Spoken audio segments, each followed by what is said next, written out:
Buksan po natin ang ating mga banal na kasulatan dito po sa mga awit, Kapitulo 19, at nais ko po basahin ang buong kapitulo. Ang ating pong nagiging paksa ay tungkol sa paggalang sa dakilang pangalan ng Diyos, honoring the excellent name of our God. At tayo po ay nasa Heidelberg Catechism Notes 36. So ito pong mga awit ay may kaugnayan sa dakilang pangalan ng ating Panginoong Diyos. Ganito ang siyang isinasaad sa Kapitulo 19 ng mga awit. Nagpapahayag ng kalwalatian ng Diyos ang kalangitan, at ang mga gawa ng kanyang kamay ay inihahayag ng kalawakan. Sa araw-araw ay nagsasalita at gabi-gabi ay nagpapahayag ng kaalaman. Walang pananalita o mga salita man. Ang kanilang tinig ay hindi narinig. Ngunit lumalaghanap sa buong lupa ang kanilang tinig, at ang kanilang mga salita ay hanggang sa dulo ng daigdig. Sa kanila ay naglagay siya ng tolda para sa araw, na dumarating na gaya ng kasintahang lalaki sa kapalabas sa kanyang silid, at nagagalak gaya ng malakas na tao na tumatakbo sa takbuhan. Ang kanyang pagsikat ay mula sa dulo ng mga langit, at sa mga dulo noon ay ang kanyang paligid, at walang bagay na napupubli sa kanyang init. Ang kautusan ng Panginoon ay sakdal na nagpapalauli ng kaluluwa. Ang patutuo ng Panginoon ay tiyak at nagpapatalino sa kulang sa kaalaman. Ang mga tuntunin ng Panginoon ay matuwid, na nagpapakagalak sa puso, at ang utos ng Panginoon ay dalisay, na nagpapaliwanag ng mga mata. Ang pagkatakot sa Panginoon ay malinis, nananatili magpakailanman. Ang mga kahatulan ng Panginoon ay totoo at lubos na makatwiran. Higit na dapat silang naisin kaysa ginto, lalong higit kaysa maraming dalisay na ginto. Higit ding matamis kaysa pulot, at sa pulot-pukyutang tumutulo. Bukod dito'y linanaan ang iyong lingkod sa pamagitan nila, at sa pagsunod ng mga iyon ay may dakilang gantimpala. Sinong makakaalam ng kanyang mga kamalian?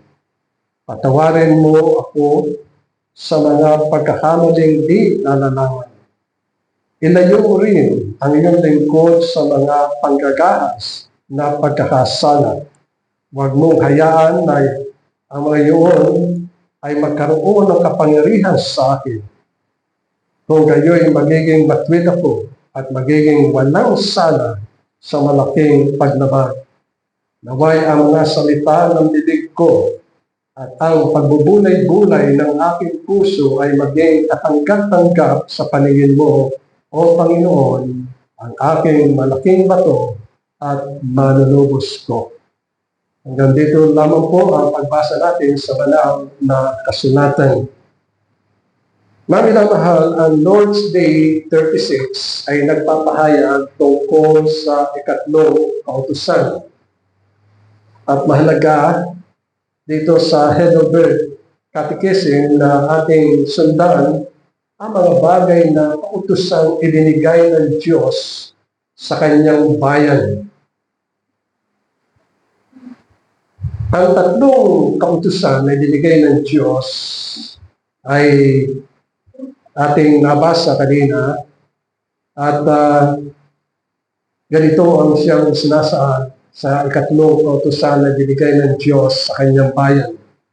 Huwag mo babanggitin ang pangalan ng Panginoon mong Diyos sa walang kabuluhan, sapagkat hindi mawawalan sala ng Panginoon ang sino ang gumagamit ng kanyang pangalan sa walang kabuluhan.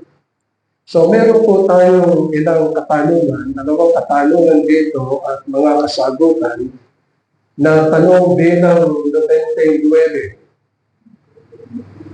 na sinasa dito, ano ang hinihingi ng ikatlong kautusan? Ang sagot dito na tayo hindi lamang sa pamamagitan ng pagsumpa o pagsisinungaling, kundi maging sa padalos-dalos din na panunumpa. Hindi dapat lapastanganin o abusuhin ang pangalan ng Diyos, ni makikibahagi sa pamamagitan ng pananahimik o sabwatan sa kakilakilabot ng mga kasalanan ng iba. At sa madaling salita, na gamitin natin ang banal na pangalan ng Diyos na may takot at paggalang upang matwid na maipahayag at masamba sa pamagitan natin at maluwalhati sa lahat ng ating mga pananalita at gawa. Sa tanong bilang 100, kung gayon, ang paglapastangan ba sa pangalan ng Diyos sa pamamagitan ng panunumpa at pagsumpa ay isang karumal-dumal na kasalanan na ang kanyang puot ay magpupuyos laban sa kanila na hindi nagsisikap sa abot ng kanilang magagawa na iwasan at ipagbawal ang gayong pagsumpa at panunumpa. Ang sagot dito ay wala pang alinlangan o walang pag-aalinlangan na walang kasalanang hihigit o mas makapag-uudyok sa Diyos kaysa paglapastangan sa kanyang pangalan. At kanya namang pinag-uutos na ang kasalanan ito ay maparusahan ng kamatayan. Mga minamahal, tayo po ngayon ay nasa ikatlo na kautusan ng Diyos. Dito ay ating mapapansin na ang Diyos ay nakikipag-usap sa kanyang bayan na kanyang inibig at kanyang iniligtas mula sa pagkakaalipin sa Ehipto, sa bahay ng pagkaalipin. Alam natin ng Diyos ay nakipagtipad sa kanyang bayan. Nang ibig sabihin ay lubusan niyang iniibig ang kanyang bayan. At hindi niya pababayaan na nagdurusa ang kanyang bayan sa pagkakaalipin doon sa Ehipto. Katunayan, sa loob ng 430 years na pagkakaalipin doon sa Ehipto, ay dininig ng Diyos ang kanilang tinig sapagkat ang mga manang-mamayan ng Israel ay nananalangin sa Panginoon na sila ay ilabas at iligtas mula sa pagkakaalipin. At ang larawan noon na pagkakaalipin ay pagkakaalipin sa ilalim ng kaaway at sila ay nasa kaparusahan. At dito ay tinutukoy ng banal na kasulatan na ang Diyos ay nahabag. At sa kanyang pag-ibig ay tinawag niya si Moises upang si Moises ang maglabas sa kanyang bayan. At doon ay nakita natin sa banal na kasulatan kung paano na si Moises ay gumawa ng 5 pagtanggi sa Panginoon na ayon niya, sapagkat ang buhay ni Moises ay pinanganak siya na naroon ang persecution, sapagkat dumadami ang mga pinapanganap na Hebreo na lalaki. Kaya pinagutos ni Paraon na ang lahat ng batang lalaki mula 2 edad pababa ay patayin. Ngunit dahil sa ang ina at sambahayan ni Moises ay mayroong pananalig sa Panginoon na napakahalaga ang buhay ni Moises, ay gumawa sila ng basket at pinahalog doon sa ilog ng dagat na pula o Nile River, rather. At pagkatapos ito'y nakita ng anak ni Paraon. At lumaki si Moises ng 40 years sa Egypt. Lahat ng mapag-aaralan, lahat ng kaalaman ay naituro kay Moises.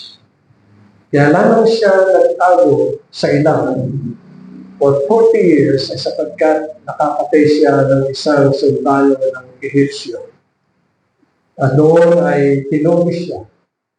Ngunit noong 8 taong edad ni Moises, tinawag siya.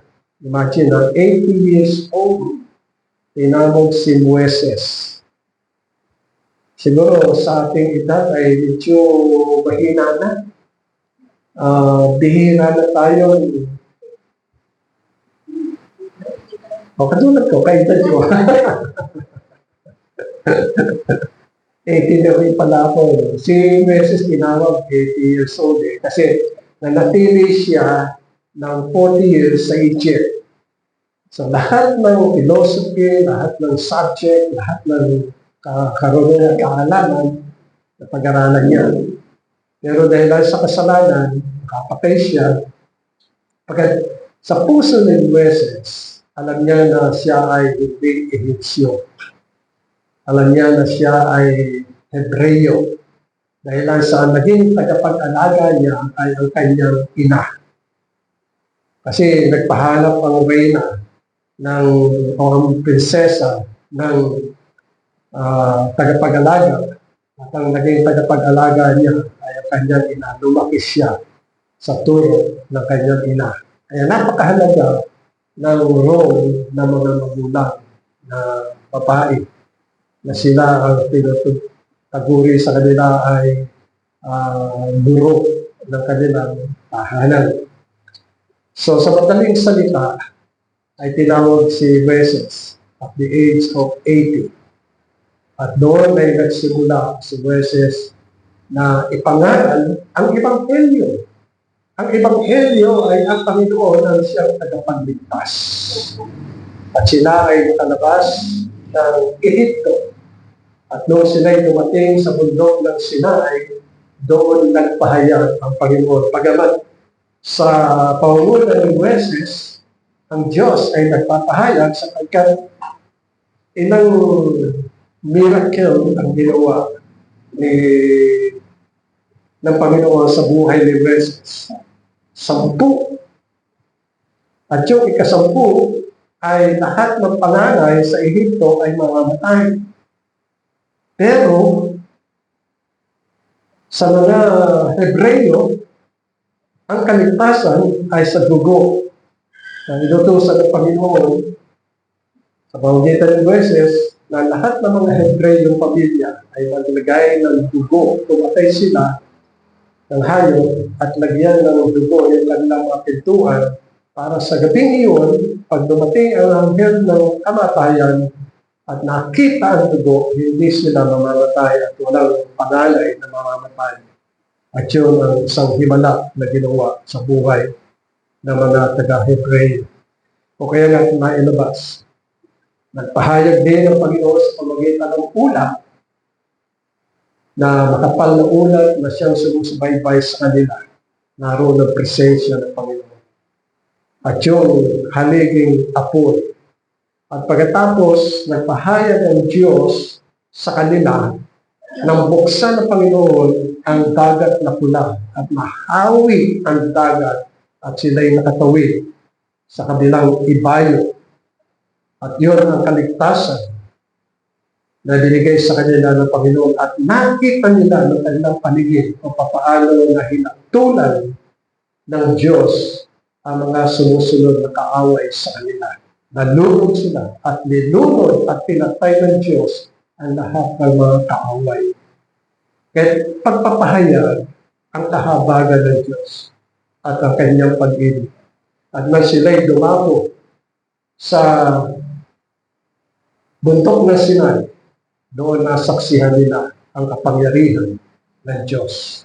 Sa pamamagitan ng malakas na trumpeta, dinig ng dinig nila, halos mabingis sila sa tunog ng trumpeta, at gayon din sa makapal na usok, at gayon din sa apoy na siyang kanilang nakikita sa tuktok ng bundok ng Sinai, at saka yung lindol, yung pag-uga nila, pagpapahayag ng Diyos.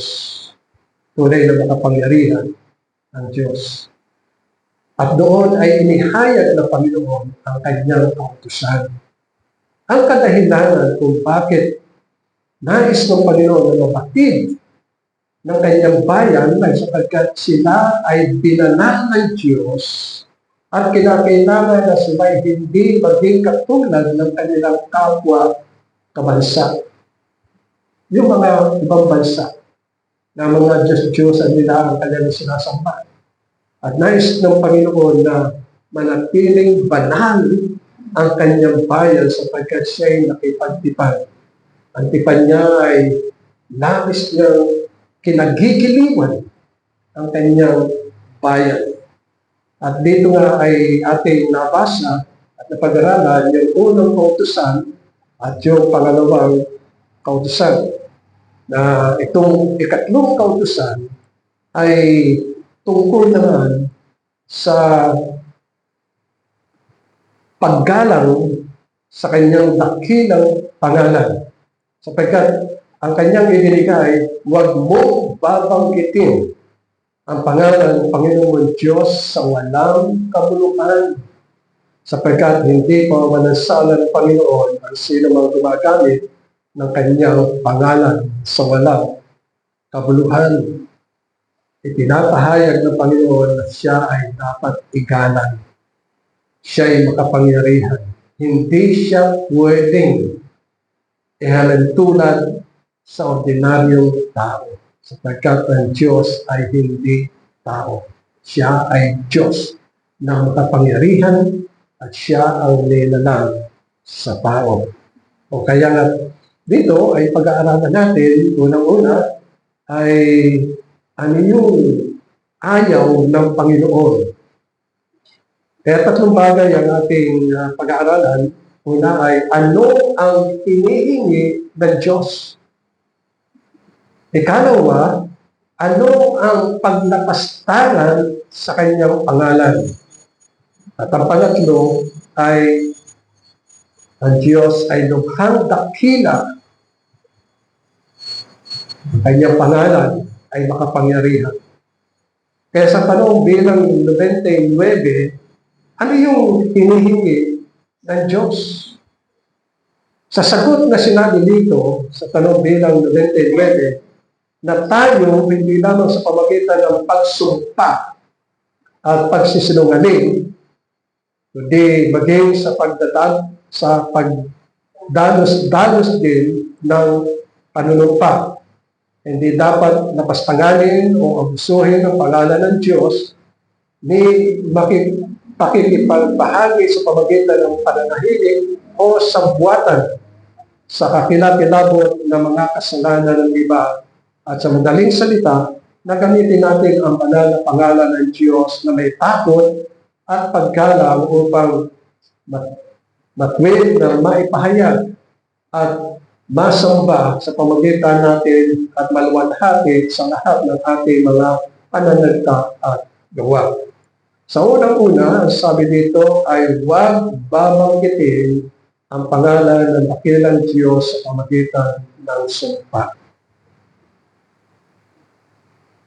Ilang bagay ang siyang binanggit dito sa sagot. Una ay sa pamagitan ng pagsisinungaling. Alam natin na maraming tao dahil sa kanilang kasamaan ay ginagamit ang pangalan ng Panginoon upang sabihin, hindi siya nagsisinungaling. Pero maliwanag na siya ay nagsisinungaling.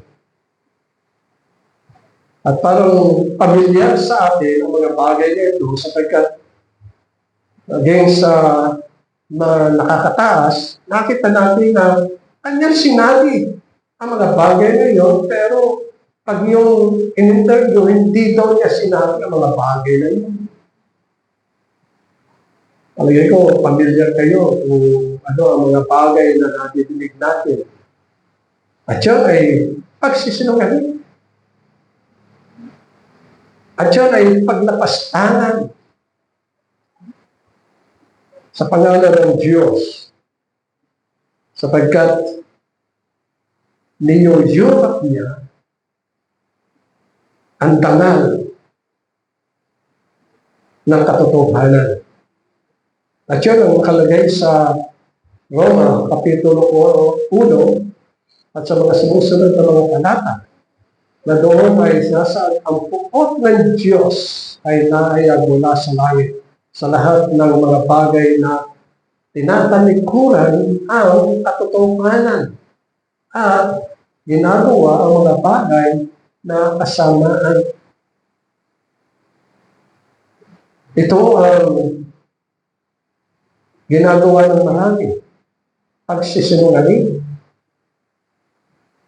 Minsan nakakatakot yung nagsinungaling na nga, ipagtatanggol mo pa na hindi nagsinungaling.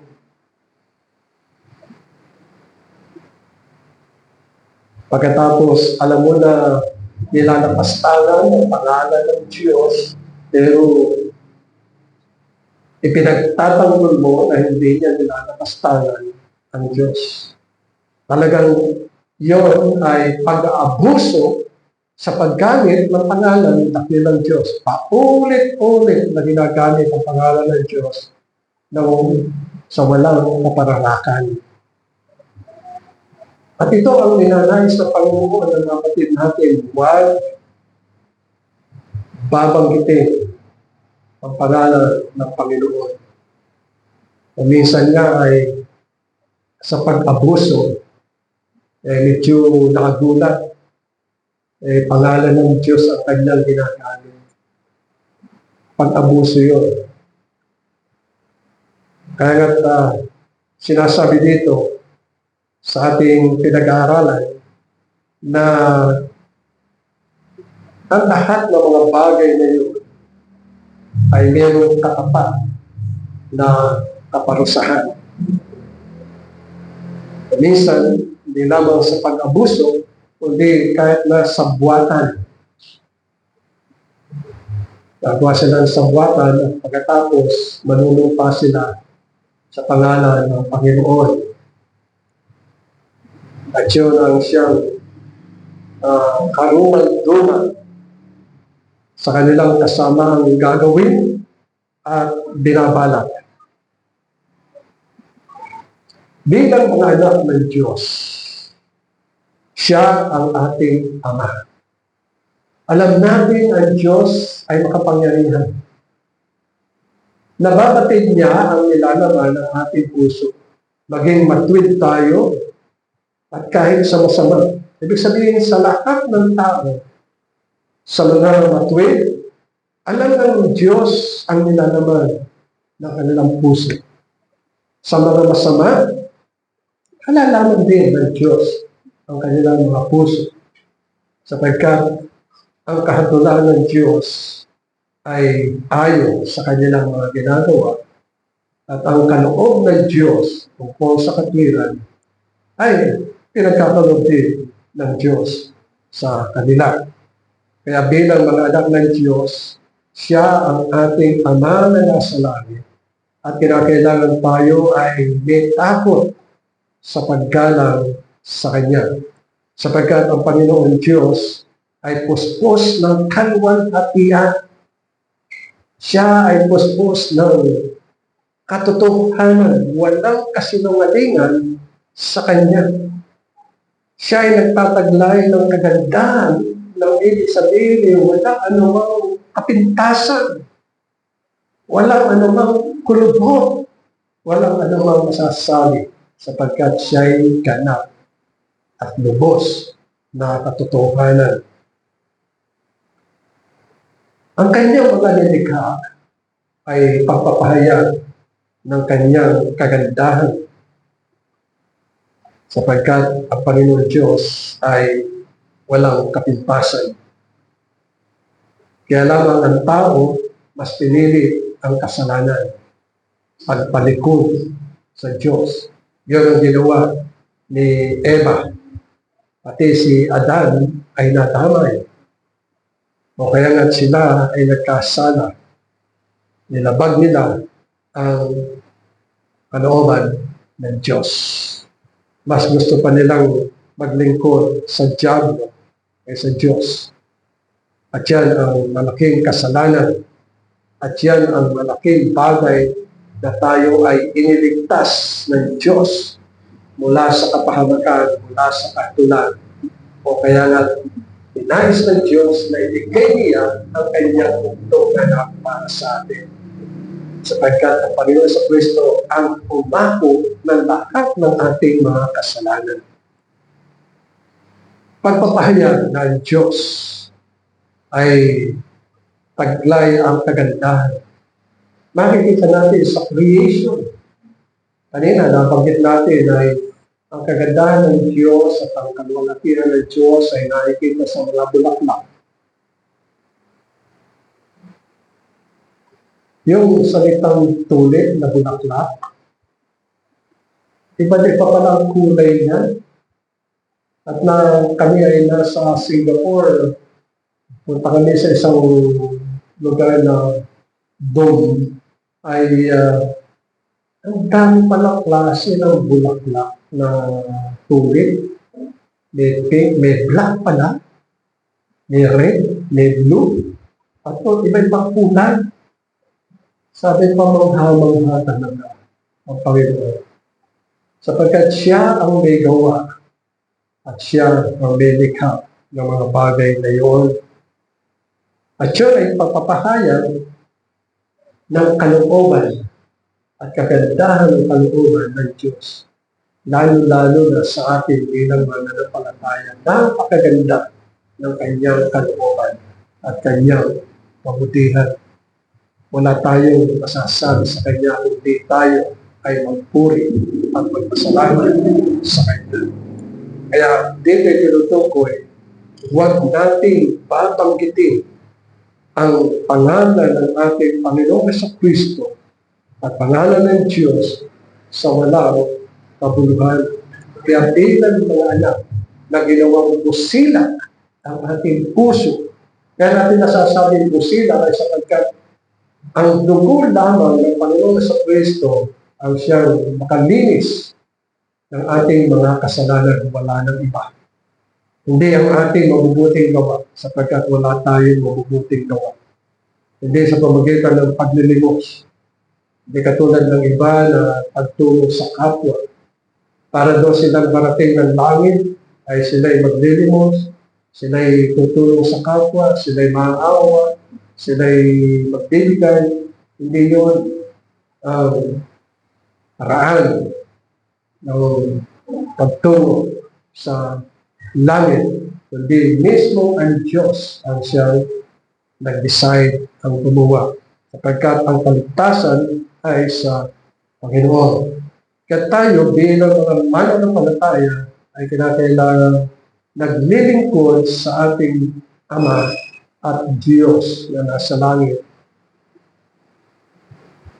Sapagkat yun ang ating kasiyahan na maglingkod sa ating Diyos at sa ating Ama. Meron yun yung ating pribilehiyo, ating right na binigay sa atin ng Panginoon. Paglingkuran siya ng buong buhay. Pangalawa, ano yung paglapastangan?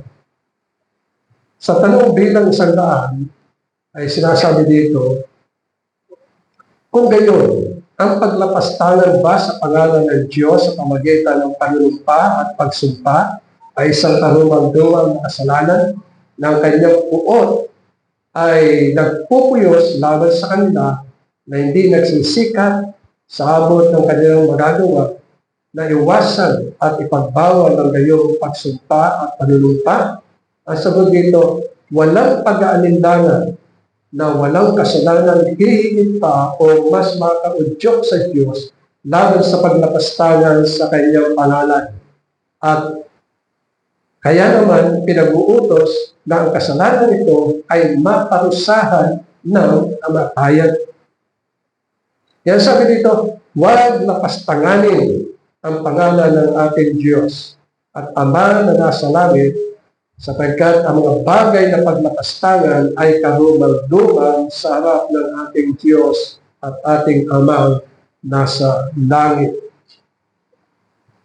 Ito ang kanyang sinasabi sa kanyang bayan na kanyang minamahal.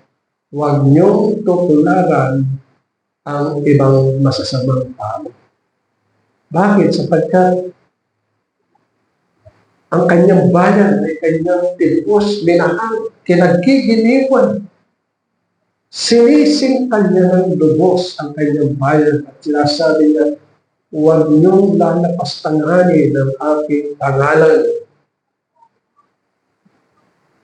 Dahil sa kabulugan ng masasamang tao ay ginagamit ang pangalan ng Panginoon sa paglapastangan. Kuminsan nga gagawa ng sumpa at binabanggit sa pangalan ng Diyos. At kuminsan binabanggit pa ang Diyos sa langit. Kaya mga bagay na yun ay bukang bibig ng maraming tao at ang sabi ng Panginoon, huwag kayong gagaya sa kanila. Huwag niyo silang susundin. Huwag kayong susunod sa kanilang mga tuntunin at mga haka-haka. Sapagkat pag gumawa ang mga bagay nito, ang sabi sa banal na kasulatan ay tunay na nagpupuyos ang puot ng Diyos sa kanila. Maliwanag sa Hebrea sa Rome, Kapitulo 1, talatang 18, ang puot ng Diyos ay nahayag. Hindi basta-basta na babasa ito, hindi basta-basta na papakinggan, kundi pag nalagay sa puso. At ito ang sinasabi niya sa kanyang bayan. Kahatulan tungkol dito ay pagsisiklab laban sa mga tao na namalapastangan sa pangalan ng Panginoon. Kaya matindi ang kaparusahan. Anong sabi dito? Kamatayan. Pag sinabi natin kamatayan, ibig sabihin ay isang lugar na ginawa ng Diyos ang impyerno. Sapagkat wala roon ang buhay ng Panginoon, kundi ang puot niya. Pagpapahayag ng Diyos ay matuwid. Pagpapahayag ng Diyos na banal. Kaya nga ginawa niya ang impyerno sapagkat upang ipahayag niya na siya ay banal at kinamuhian niya ang mga namalapastangan sa kanyang pangalan. At karapat-dapat lamang na mga taong lumalapastangan at binabanggit ang pangalan ng Panginoon sa walang katuturan, walang kaparakan ay ibulid sila sa kamatayan. Pagdurusan, walang hanggan, walang katapusan, forever and ever ang kaparusahan niyo. At hindi sila hahaguin ng Diyos mula roon, sapagkat ang kabayaran ay walang hanggang kamatayan. Ngunit sa mga tao na gumagalang sa Panginoon, sabi sa talatang 19, talatang 9, dito sa binasa natin sa mga awit, ang pagkatakot sa Panginoon ay malinis. Ito ang tungkulin ng mga mananampalataya. Dito sa binasa natin, Ang pagkatakot sa Panginoon ay malinis at nananatili magpakailanman, sapagkat ang katotohanan, ang kahatulan ng Panginoon ay totoo at lubos na makatwiran. Ang pagkatakot sa Diyos ang kasimula ng karunungan. Ito ang sinasabi sa mga kawikaan. Kaya sinasabi dito na ang pagkatakot sa Diyos, sa Panginoon, ay malinis at mananatili magpakailanman. Katungkulin ng bawat mananampalataya na nakaranas ng kaligtasan, nakaranas na sila ay panganak na muli, nakaranas na sila ay may bagong buhay. Sila'y nasa Espiritu at kinakailangan sila ay sumunod sa Panginoon. Huwag lalapas-panganin ang pangalan ng Panginoon, igalang ang pangalan ng Panginoon. Ang pangatlo ay lubhang dakila ang pangalan ng Panginoon. Sa mga awit, Kapitulo 8, talatang 1, ay nagpapahayag dito, O Panginoon, ang Panginoon, sa buong lupa ay napakadakila ng iyong pangalan. Sa itaas ng mga langit ay inaawit ang iyong kaluwalhatian. Ito ang sinasabi sa Kapitulo 8 na ang Panginoon ay napakadakila. At dito sa Kapitulo 19 ay nagpapahayag dito naman, talatang 1, nagpapahayag ng kaluwalhatian ng Diyos ang kalangitan. Ewan ko kung sa inyong pagtingin sa inyong mga cellphone, pagdating sa social media, ang NASA ay may teleskopyo. At nakikita ng teleskopyo yun ang kagandahan ng mga bagay katulad ng galaxy, katulad ng mga iba't ibang kulay, nagpapahayag. At yan ang kagandahan na binabanggit sa banal na kasulatan. Na sabi dito, nagpapahayag ng kaluwalhatian ng Diyos sa kalangitan. Tayo, ang abot tanaw lamang natin ay ang buwan at mga bituin. Pero sa damo pa roon, naroon yung mga iba't ibang klase.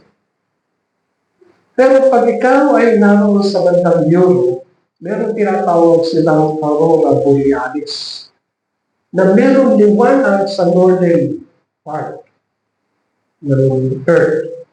At nag-iiba-iba ang mga kulay. Kung minsan ito ay nagiging green or yellow.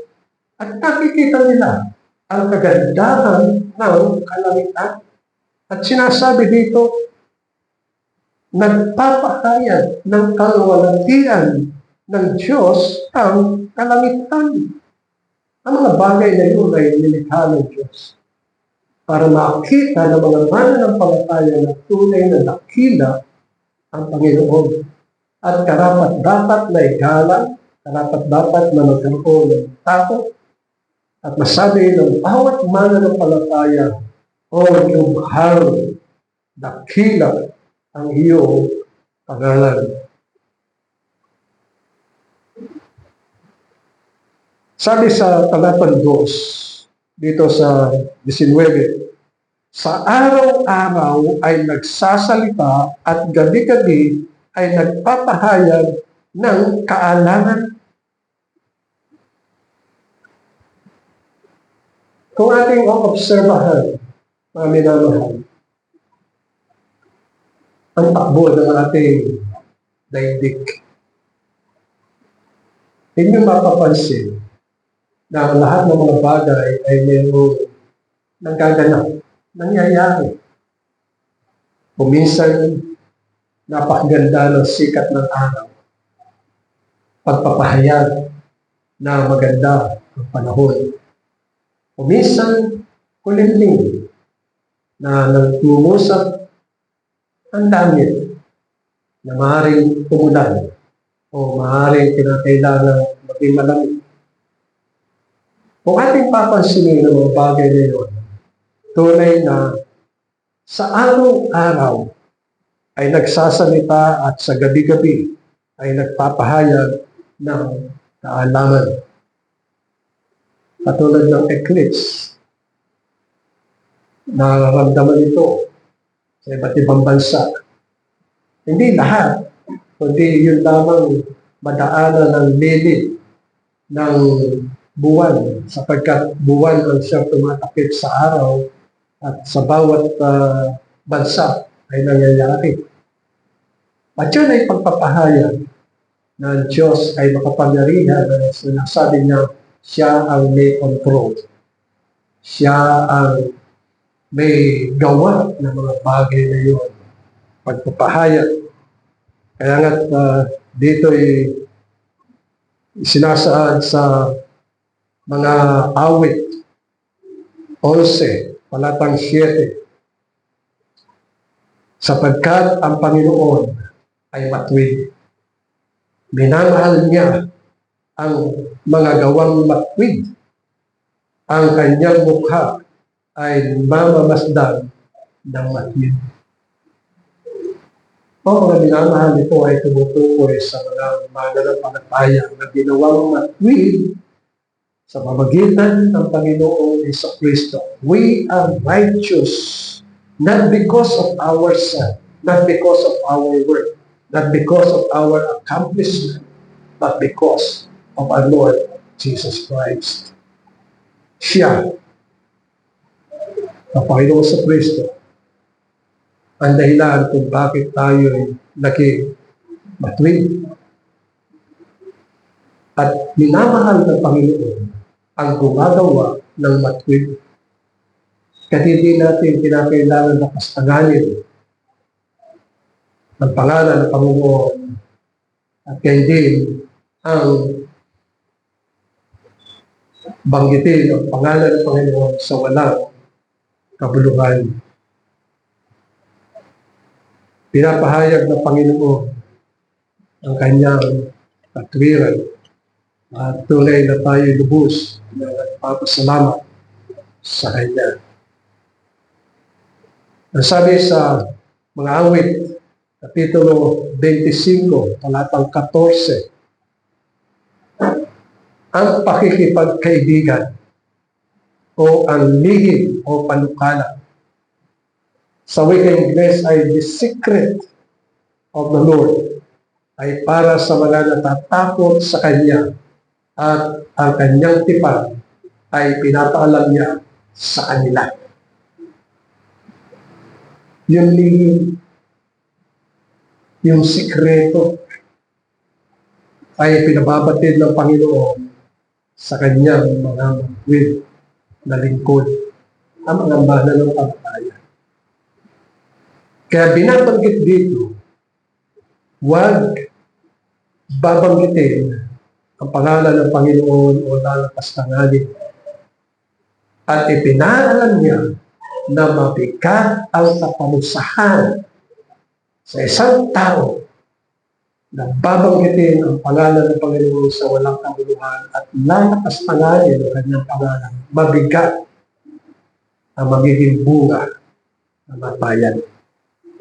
Nawa, sa pamagitan nito ay tayo'y patuloy na pagpalangin ng Panginoon at gindalangin natin tayo magkaroon ng takot sa Kanya at mamuhay ng aayon sa Kanyang pagkakatawad sa atin kay Kristo. Amen.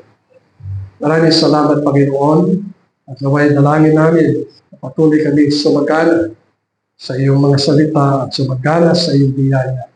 Sa pangalan ni Jesus. Amen.